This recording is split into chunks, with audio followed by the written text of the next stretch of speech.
Welcome to updating your Zoom settings for easy meeting setup. Changing your global settings based on the information I provide in this video will help you set up your recurring meetings much easier. First, log into your Zoom account at zoom.us. Once you log in, you will notice that located on the left is your menu bar. Choose Settings.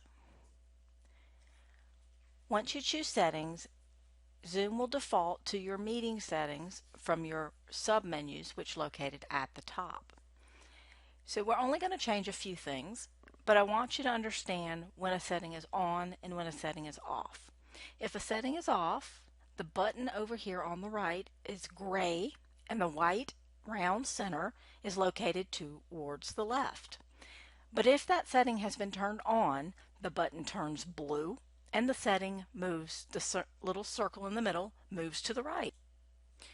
So when you first go under the meetings settings, there's a couple of subheadings, and the first ones are related to directly scheduling the meeting. You will leave most of these set at the default, but I would like for you to scroll down and look for require a password when scheduling new meetings. Make sure that's set to off.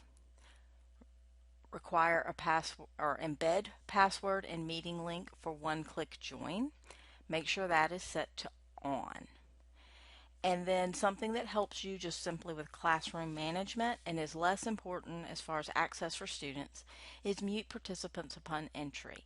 If you turn this to yes, then when students come in at first, they're muted. So maybe if there's a lot of feedback on microphones, you're not going to get that. And then as you need to turn students on or students asked to speak and want to unmute themselves, they can certainly do that from within the classroom. Continue to scroll down and you will see your little subheading change to In Meeting Basic. So the settings here are related to things that are happening inside the meeting. The first one that I'm going to bring to your attention is chat.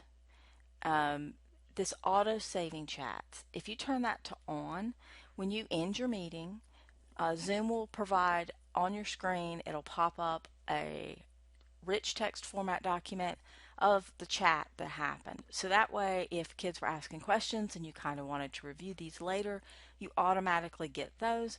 You don't have to do that, but it's a really nice feature and I think one that you would enjoy. And if you continue to scroll down, then we see our heading change to In Meeting Advanced. And we want to show, want you to look for, and it's down lower, show a join from your browser link. If you turn that to on, yet again just opens one more avenue for students to get in easily. And anytime you change something, the first time especially, you may see a save button.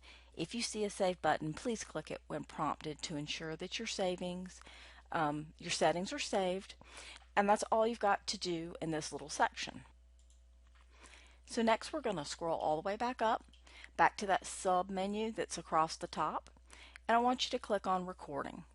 This menu looks slightly different but kind of has some of the same feel.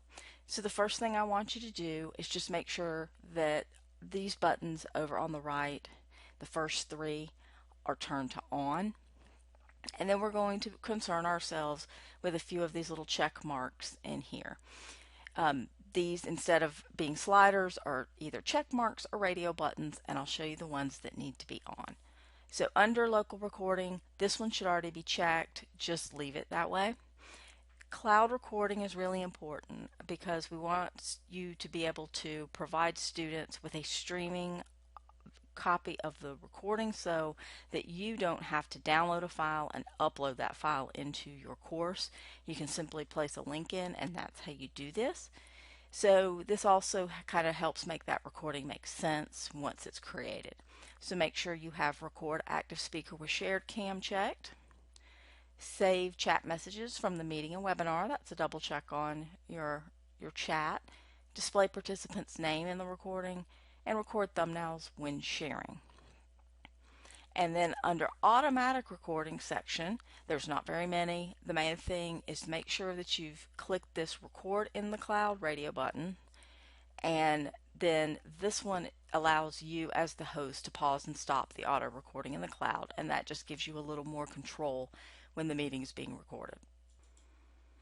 As always, if you see a save button, please click it to ensure that you've saved your settings, and that is all that you need to do in the initial setup of your default settings to make recording meetings easier, and we'll cover that in the next session. Thanks.